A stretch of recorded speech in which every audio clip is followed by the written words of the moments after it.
नमस्कार, जय श्री राधे कृष्णा। आर के शिक्षा पीठ में मैं आपका स्वागत करती हूँ, अभिनंदन करती हूँ। हमने फर्स्ट यूनिट हमारी कंप्लीट कर ली है। सेकंड यूनिट हमने प्रारंभ कर रखी है। सेकंड यूनिट में हमने अधिगम की परिभाषाएं पढ़ ली। उसके बाद विशेषताओं की मैंने क्लास डाली थी, पर कुछ एडिटिंग वगैरह करते टाइम वो डिलीट हो गई थी, इसलिए मैं विशेषताओं की आज दोबारा क्लास डाल रही हूँ। तो आज हमने अधिगम की जो यूनिट प्रारंभ कर रखी उसमें हम पढ़ेंगे अधिगम की विशेषताएं या प्रकृति। अधिगम की विशेषताएं या प्रकृति, यहाँ से काफी प्रश्न पूछे जाते हैं। तो आज आपका अधिक समय व्यर्थ ना करते हुए हम सीधे अपने टॉपिक पर चलते हैं। अधिगम की विशेषताएं। अधिगम की क्या विशेषता है? अधिगम सतत प्रक्रिया है। अधिगम सतत प्रक्रिया है का मतलब क्या है? अधिगम निरंतर चलने वाली प्रक्रिया है। अधिगम के लिए आप किसी निश्चित समय को निर्धारित नहीं कर सकते कि हमारे इस अधिगम यानी कि सीखने की यह आयु होती है कि एक व्यक्ति है वह बाल्यावस्था तक ही सीखेगा, किशोरावस्था तक सीखेगा, वह जब तक जीवित है, जीवन मरण तक, तब तक वह सीखता रहेगा। हम देखते हैं पहले के जमाने में कोई कार आती थी? नहीं आती थी, तो उसके बावजूद आज हमारा वृद्ध कार चलाते हैं। उन्होंने उस आयु में भी कार को चलाना सीख लिया। पहले क्या पिज्जा बर्गर चलते थे? नहीं चलते। आज आप देखिए, बहुत हमारी दादियां हैं वो पिज्जा बनाना सीख गई हैं। इतनी इतनी आप यूट्यूब पर डिशें देखते हैं, बनाना सीख रही हैं। तो वो कैसे सीखे? मतलब कि उस वृद्धावस्था में भी वो उस कार्य को सीख रहे हैं। सीखने की कोई आयु नहीं होती। यह सतत प्रक्रिया है, यह निरंतर चलने वाली प्रक्रिया है, निरंतर चलती रहती है। सेकंड, अधिगम सार्वभौमिक प्रक्रिया है। अधिगम सभी जगह सीखा जा सकता है। आप यह नहीं कह सकते कि हम सिर्फ कक्ष में सीख सकते हैं, या फिर हम कक्षा के बाहर सिर्फ विद्यालय में सीख सकते हैं, सिर्फ परिवार में ही सीख सकते हैं। अधिगम हम यानी कि हम कहीं भी सीख सकते हैं। सीखने का कोई समय, कोई स्थान निर्धारित नहीं होता। कोई समय सीमा, कोई आयु सीमा, कोई स्थान सीमा कुछ अधिगम के ऊपर लागू नहीं होता है। आप मान लीजिए टैक्सी में जा रहे हैं और टैक्सी में जो आपके साथ कोई वृद्ध बैठे हैं और उन्होंने चलती चलती कोई बात, बड़ी ज्ञान की बात कह दी, आपने वहां भी सीख लिया कि अच्छा ये तो इन्होंने बड़ी ज्ञान की बात कह दी। आप कहीं किसी इस होटल में गए हैं खाना खाने, मान लो आपको फॉक से खाना खाना नहीं आ रहा, आपने किसी और को देखा, अच्छा ऐसे चाउमीन करके खाते हैं, आपने वो चीज भी सीख ली है। आपको गाड़ी चलाना नहीं आ रहा, आपने सीखने का कोई स्थान निर्धारित नहीं, आप कहीं भी सीख सकते हैं। आप चलते चलते सड़क पर भी सीख सकते हैं, कोई बात किसी की देखी सीख लिया। तो सीखने का कोई स्थान, सीखना सार्वभौमिक है, आप कहीं भी सीख सकते हैं। सतत है, निरंतर चलने प्रक्रिया है, कभी भी सीख सकते हैं। सार में कहें तो अधिगम यानी कि सीखने पर समय स्थान का कोई पाबंदी नहीं है। अधिगम व्यक्तिगत और सामाजिक दोनों है। अधिगम व्यक्तिगत और सामाजिक है। यह क्या है कि अधिगम जब हम किसी भी कार्य को स्वयं से सीखें तो अधिगम है, और किसी और से सीखें तो वो सामाजिक है। अब आप इसको समझिए, स्वयं से सीखने का मतलब क्या? व्यक्तिगत अधिगम का सबसे पहले व्यक्तिगत अधिगम क्या है? व्यक्तिगत अधिगम का मतलब है आपने फर्स्ट ग्रेड का एग्जाम दिया, सेकंड ग्रेड का एग्जाम दिया, रीट का एग्जाम दिया, थर्ड ग्रेड का, आपने सारे एग्जाम दिए और आपका उसमें सिलेक्शन नहीं हुआ। फिर आप यह सोचते हैं कि आखिर मेरा सिलेक्शन क्यों नहीं हुआ, कौन सी कमियां रह गई कि आपने प्रैक्टिस सेट नहीं करा, आपने कौन सी जीके वाला पार्ट आपका कमजोर रह गया, कि मेरा सब्जेक्ट का पार्ट कमजोर रह गया, मैंने प्रैक्टिस नहीं करी, कॉन्फिडेंस की कमी थी, किस एकाग्रचित्ता, किस चीज की आपके सिलेक्शन में कमी रह गई। तो आपने वो ठोकर देख ली कि अच्छा मेरा सब्जेक्ट कमजोर रह गया। आपने खुद की गलती से सीखा कि मेरा सब्जेक्ट कमजोर रह गया था, इस वजह से मेरा selection first grade second grade में नहीं हो पाया। तो आप अब की बार क्या गलती करेंगे? नहीं करेंगे। अब आपने सीख लिया कि मुझे मेरे सब्जेक्ट को मजबूत करना है, मुझे प्रैक्टिस सेट को करना है। जो भी आपकी कमी रही वो आपने अपनी कमी से सीखा कि मेरा इस वजह से सिलेक्शन नहीं हुआ, और आपने सीख लिया और इस बार आप उस कमी को सुधार करते हैं, आप अपने सब्जेक्ट पर पकड़ मजबूत करते हैं, प्रैक्टिस सेट करते हैं, मतलब जो भी आपकी लास्ट कमियां रही आप उनको सुधार करते हैं। तो आपने अपने आप से सीखा, अपनी गलतियों से सीखा, तो वो तो सीखना क्या हो गया, व्यक्तिगत हो गया। सामाजिक सीखना क्या हुआ, आप आपका मान लो कोई बड़ा भाई है, बड़ी बहन है, वो भी कंपटीशन एग्जाम दे रहे हैं, आपको आपके बड़े भैया से कोई सीख मिलती है कि बड़े भैया की उन्होंने आपको सलाह दी भाई ये काम करना, प्रैक्टिस सेट करना, और एग्जाम से पहले आपका कम से कम 2 बार 3 बार आपका कोर्स कंप्लीट हो जाना चाहिए, आपको ये चीज करनी चाहिए। आप उनसे सीख रहे हैं, आपने कोई कोचिंग ज्वाइन कर रखी है, वहां आपको टीचर गाइड करते हैं कि भाई ये टॉपिक महत्वपूर्ण है, आप इन टॉपिकों को किसी हालत में मत छोड़ना, ये परिभाषाएं महत्वपूर्ण हैं, ये प्रैक्टिस सेट करने हैं, आपको ओल्ड पेपर आपको निकालने हैं। जो जो दूसरे वो कर चुके हैं उस चीज काम को, वो आपको सलाह दे रहे हैं और आप उससे सीख रहे हैं। एक तो आप खुद एग्जाम दे, फेल हो, फिर आपने खुद की गलती से सीखा, खुद से सीखा, वो हो गया व्यक्तिगत। और कोई आपका बड़ा भाई, कोई टीचर, बड़ी बहन, पिता, जो भी आपको सिखा रहे हैं, बता रहे हैं, आप उनसे सीख रहे हैं, तो वो कैसा हो गया, वो अधिगम हो गया सामाजिक। क्लियर? खुद से सीखा, खुद के कामों से सीखा, व्यक्तिगत, दूसरे से सीखा, सामाजिक हो गया। सड़क पर चल रहे हैं आप, कोई गड्ढा है, खुद गाड़ी गिरी, खुद का एक्सीडेंट हुआ, तो आप सीखे अरे इस वाले सड़क पर है एक गड्ढा, उसकी वहां से बच के निकलना है। खुद गिरकर सीखा, तब तो हो गया व्यक्तिगत, और आप वहीं से निकल रहे हैं, और किसी आपसे आगे जाने वाले को आपने देखा वो उस गड्ढे में गिर गया, तो आपने क्या करा, अरे इस सड़क पे यहाँ पर गड्ढा है, मेरे को गाड़ी बचा के निकालनी है। दूसरे से सीख लिया आपने, तब तो हो गया सामाजिक। और जब खुद गिरकर सीखा, जब क्या हो गया, व्यक्तिगत अधिगम हो गया। नेक्स्ट है अधिगम सकारात्मक भी होता है और अधिगम नकारात्मक भी होता है। अधिगम यानी कि सीखना, सीखना सकारात्मक भी है और सीखना नकारात्मक भी है। का मतलब क्या है, आपने मूवी देखते हैं, उसमें एक हीरो भी होता है, उसमें विलेन भी होता है। विलेन, अब आप किससे सीखते हैं, आप हो सकता है हीरो के कुछ सकारात्मक गुण सीखें, लोगों की मदद करनी चाहिए, ये होना चाहिए, सच बोलना चाहिए, आखिर में उसकी जीत होती है जो सच बोलता है, अच्छे गुण लिए। हो सकता है विलन की भी चीजें ले लें, अरे मारो काटो, उसका फायदा ज्यादा हुआ, उसको बस एक लास्ट में तो गलत परिणाम मिला, पूरी लाइफ उसने कितने रॉयल तरीके से जीती। आप बुरे की भी संगत ले, आप बुरे के भी गुण सीख सकते हैं। सीखना सकारात्मक भी हो सकता है, नकारात्मक भी हो सकता है, आप गलत चीजें भी सीख सकते हैं, आप अच्छी चीजें भी सीख सकते हैं। अब आप देखते हैं कोटा सीकर में और जितने भी शिक्षण संस्थानों में है, सीकर वगैरह में, हम देखते हैं बच्चे आए दिन सुसाइड कर रहे हैं, सिलेबस कंप्लीट नहीं कर पाए, सुसाइड कर रहे हैं, सिलेक्शन नहीं हो पाया, सुसाइड कर रहे हैं। अब उसने सुसाइड किया, अब आप उससे सीखेंगे सकारात्मक, अरे देख बिना, जिंदगी तो एक बार मिलती है, सुसाइड करने की क्या जरूरत थी, नहीं हुआ था इसमें सिलेक्शन तो कोई और जॉब में कर लेता, किसी और जॉब में सिलेक्शन नहीं होता तो प्राइवेट कर लेता, भूखा तो नहीं मरता, कम से कम अपने माँ बाप को दिखता तो रहता, जिंदा तो रहता। अब उसके पीछे से उसके परिवार वाले क्या करेंगे, जिंदगी तो लाइफ में एक बार मिलती है, सिर्फ एक पेपर में फेल होने से उसने सुसाइड कर लिया, अरे कितना मूर्ख व्यक्ति था। आपने उसकी मौत से क्या सकारात्मक सीखा कि नहीं, हमें अपने आप को अपने आत्मबल को जीवित रखना है।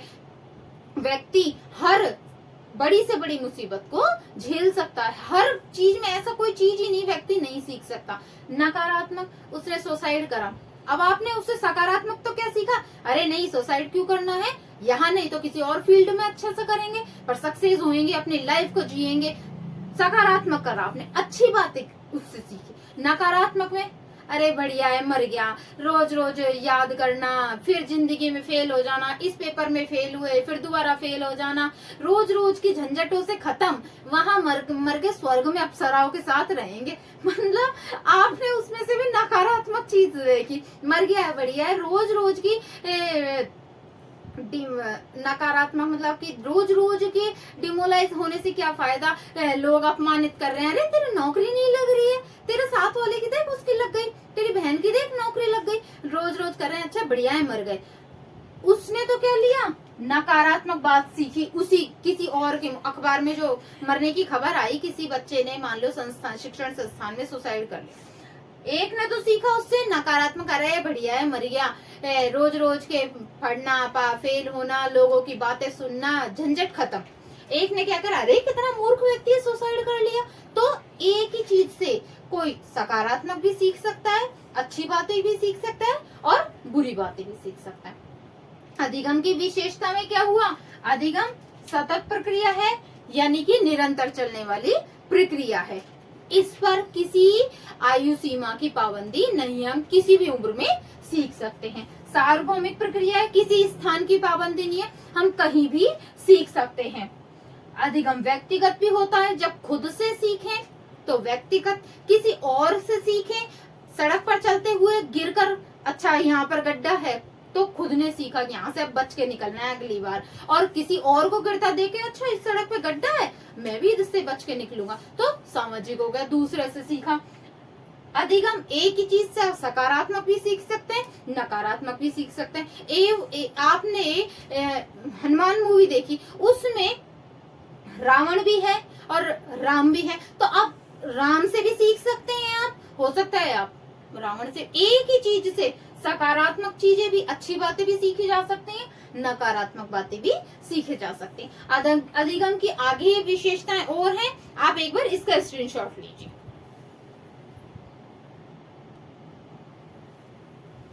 देखिए, अधिगम व्यवहार में परिवर्तन है। अगली विशेषता है अधिगम व्यवहार में परिवर्तन है। अधिगम व्यवहार में परिवर्तन है यानी कि हम जब भी कोई चीज सीखेंगे तो ऑब्वियसली बात है कि हमारे व्यवहार में परिवर्तन होगा। आपको पढ़ना नहीं आता, कोई निरक्षर है और आपने पढ़ना सीख लिया, आपके व्यवहार में परिवर्तन होगा, आपके बोलचाल के तरीके में परिवर्तन होगा, होगा कि नहीं होगा। आपको डांस नहीं आता, आपने कोई गाना चलाया, यूं यूं कहीं हाथ मार रहे हैं, कहीं लात पड़ रही है, वो वाला डांस हो गया, और आपने डांस सीख लिया, आपने डांस अधिगम कर लिया, उसके बाद आपके अलग मूव्स होंगे। व्यवहार में परिवर्तन हुआ कि नहीं हुआ। आपको कोई कार्य नहीं आता, फिर आपसे कोई काम करने के लिए कह दिया जाए, मान लो अभी कोई लड़की है, उसे खाना बनाना नहीं आता, फिर उससे कोई कह दे भाई जाकर ये वाली सब्जी बनाओ या फिर ये कुछ चीज बनाओ, तो उसको क्या होगा, किसको मारूं किसको काटूं, कुछ समझ में आ नहीं रहा, क्या बनाना है क्या नहीं बनाना, कह उड़ दिया बनाने की, और वही चीज उसने अधिगम कर ली, सीख ली। फिर उसके व्यवहार में क्या, अरे हाँ बहुत अच्छी बना के दिखाऊंगी। उसके व्यवहार में ही परिवर्तन है कि पहले तो उसको गुस्सा आ रहा था, उसकी प्रतिक्रिया क्या थी, बहुत गुस्से वाली, बहुत ऐसे इरिटेटिंग, अरे राम कैसे करूं, और उसके बाद उसको उसी काम में खुशी मिलने लग गई, उसको उस काम में अच्छा लगा कि अरे वाह मैं बना के दिखाती हूँ, बहुत अच्छी बना कर दिखाऊंगी, मैं ये काम बहुत अच्छा करके दिखाऊंगी। किसी को डांस नहीं आता है मान लो, और उससे किसी ने शादी में कह दिया डांस करके दिखाओ, पहले तो नहीं, और फिर डांस करने लगा, कभी किसी के मुंह पे मुक्का और किसी के मुंह पे मुक्का, है ये वाला डांस हुआ। फिर जैसे ही उसने उस डांस को सीख लिया तो किसी ने कहा हाँ हाँ बिल्कुल बिल्कुल, और वो गाना चला के बहुत अच्छे से डांस है, उसके तुरंत व्यवहार में परिवर्तन आया कि नहीं आया, पहले वाले व्यवहार में और बाद वाले व्यवहार में। अधिगम से हम कोई भी कार्य को यदि हम सीख लेते हैं, उसके बाद हमें वही कार्य, पहले जो काम कठिन लगता है वही काम हमें आसान लगने लग जाता है, रुचिकर लगने लग जाता है, हमें उस कार्य को करने में प्रसन्नता होती है। जिस काम को करने में पहले हमें संकोच होता था, हमें गुस्सा आता था, हो सकता है हमें वो काम करना पसंद नहीं था, क्या हमने उसको सीख लिया, उसके बाद हमारे व्यवहार में कैसा परिवर्तन हुआ कि हमें वो रुचि करने लगा, हम मन से प्रसन्नता से उस काम को करने लग गए। यानी कि अधिगम से हमारे क्या हो जाता है, व्यवहार में परिवर्तन हो जाता है। अधिगम उद्देश्यपूर्ण है, यह तो सर्व सत्य है। व्यक्ति तभी सीखेगा जब उसमें उसका कोई उद्देश्य निश्चित हो। व्यक्ति किसी भी काम को तभी सीखेगा। आप वीडियो तभी देख रहे हैं जब आपको अपना कोई टॉपिक क्लियर करना है, आपको first grade, second grade, third grade या कोई और अदर कंपटीशन एग्जाम फाइट करना है, इसीलिए आप वीडियो पढ़ रहे हैं। आप अब इस समय कोई और आर्ट एंड क्राफ्ट क्यों नहीं कर रहे? आप ड्राइंग बनाना क्यों नहीं सीख रहे? आप मटके बनाना क्यों नहीं सीख रहे? आप सब्जी बनाना क्यों नहीं सीख रहे? इस टाइम वो वीडियो क्यों नहीं देख? क्यों? आपका उद्देश्य इस समय क्या है? सरकारी नौकरी पाना। जब आपको नौकरी पानी है तो आप लाइब्रेरी में जाकर पढ़ेंगे ही ना। आप वहां पर पढ़ाई के कोई वीडियो देखेंगे ना। ये थोड़ी है आप वहां पर ड्राइंग करके देखेंगे, वहां पर आप कोई डांस की वीडियो चलाना देखेंगे, नहीं ना। और आपका हो सकता है डांसिंग आपका पैशन हो तो आप डांसिंग की वीडियो देखेंगे। आप पढ़ाई से जब आपका लिंक नहीं है तो आप पढ़ाई की वीडियो नहीं देखेंगे। कॉमन सी बात है। व्यक्ति उसी काम को सीखेगा जिसमें उसका उद्देश्य निर्धारित हो, जिसमें उसका उद्देश्य, अगर उद्देश्य नहीं मिला हुआ तो व्यक्ति उस कार्य को किसी भी हालत में नहीं सीख सकता। अगला अधिगम समस्या समाधान प्रक्रिया है। कॉमन सी बात है। अधिगम सीखना, सीखने से हमारी प्रत्येक समस्या का समाधान हो जाता है। आपको मार्केट से सामान लेकर आना है, घर में गाड़ी भी खड़ी है, समस्या यह है आपको चलानी नहीं आती, आप अधिगम कर लीजिए, सीख लीजिए, समस्या का समाधान हो गया। हुआ कि नहीं हुआ? आपको अभी सीटेट का एग्जाम आने वाला है और आपको कोई टॉपिक समझ में नहीं आ रहा है, समस्या। आप उस टॉपिक को एक वीडियो देखिए, 2 वीडियो देखिए, समझिए, आपने उसको सीख लिया, समझ लिया, आपकी समस्या का समाधान हो गया। यानी कि अधिगम सीखना क्या है? समस्या का समाधान है। अगला अधिगम ज्ञानात्मक भी है, अधिगम भावात्मक और क्रियात्मक प्रक्रिया है। अधिगम ज्ञानात्मक, अब आप इस समय मेरी वीडियो देख रहे हैं, आप टॉपिक को समझ रहे हैं, ज्ञान ग्रहण कर रहे हैं, ज्ञानात्मक प्रक्रिया हुआ। फिर आप किसी टीचर से पढ़ रहे हैं, ज्ञान ग्रहण कर रहे हैं, ज्ञानात्मक प्रक्रिया। फिर एक धीरे धीरे आप उसकी 1 वीडियो 2 वीडियो लगातार आप देखे जा रहे हैं, फिर एक बॉन्डिंग बन गई। आपको ये लगता है नहीं इन मैम का पढ़ाया तो मुझे समझ में आ जाता है, वो भावनात्मक कनेक्शन हो गया। फिर हो सकता है उस दिन उन्होंने पढ़ाई की वीडियो न डालकर अगर कोई और वीडियो भी डाली होगी ना तो आप उसको देखना पसंद करेंगे। तो यानी कि जब भावनात्मक होता है कनेक्शन तब कौन सा हो जाएगा? पहले आपने ज्ञानात्मक ग्रहण करा, फिर जब हमारी एक ही बॉन्डिंग होगी, नहीं इन मैडम का पढ़ाया तो मुझे सब समझ में आता है, तब वो क्या हो गया? भावनात्मक। चाहे उस दिन हो सकता है मैडम ने कुछ हल्का पढ़ाया हो, उस टॉपिक में थोड़ा कम पढ़ाया हो, तब भी आप ही कहेंगे हाँ नहीं मुझे बहुत अच्छा समझ में आ गया। वो कैसा हो गया? भावनात्मक सीखना हो गया। क्रियात्मक सीखना क्या हो गया? तब जब आप उसको, आप टेबल कुर्सी पर बैठे हैं, आप साथ के साथ उसको लिखकर जा रहे हैं, आपने जब उसको ज्ञानात्मक ग्रहण कर लिया उसके बाद आप प्रैक्टिस सेट करने हैं, उसको कर कर देखने, वो क्रियात्मक सीखना हो गया। तो अधिगम क्या हो गया?